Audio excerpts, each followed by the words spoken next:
the Secret Service has had a presence in Trump Tower since late 2015. Hiroko Masuoka, The New York Times, Washington. The Secret Service has been forced to relocate its Trump Tower command center to a trailer outside the Midtown skyscraper after a lease agreement between the General Services Administration and the Trump Organization fell apart last month, two people with knowledge of the negotiations said on Thursday.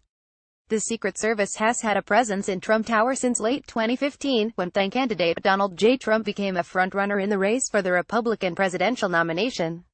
For much of that time, it ran its operations from space inside the building, just one floor below Mr. Trump's triplex residence. The GSA, which arranges real estate transactions on behalf of federal agencies, had been in negotiations with the Trump Organization to formalize a lease of that space when the deal collapsed. The two parties had gone as far as drawing up a lease contract, the two people privy to the negotiations said. But representatives of the Trump Organization refused to sign it over objections to the inclusion of a clause in the contract, the contents of which were not immediately known. It also was not immediately clear why the Trump Organization objected to the clause.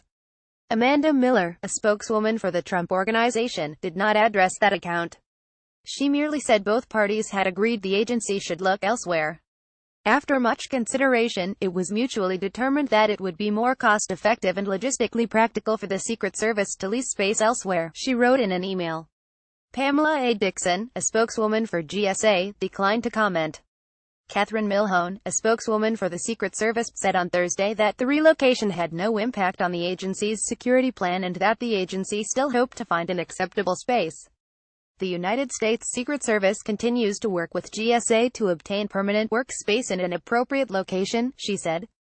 The Washington Post first reported the fallout from the leasing dispute on Thursday.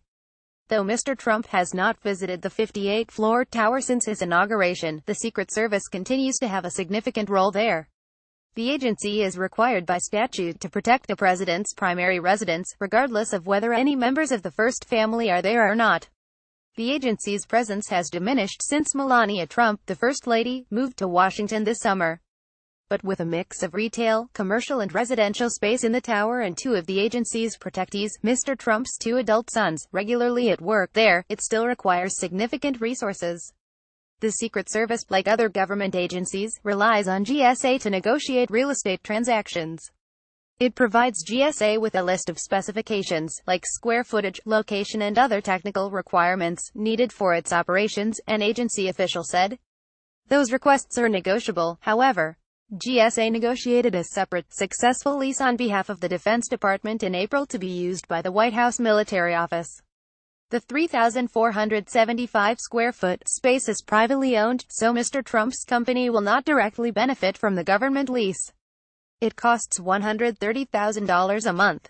A version of this article appears in print on August 4, 2017, on page A15 of the New York edition with the headline "Secret Service opts to leave Trump Tower for a trailer."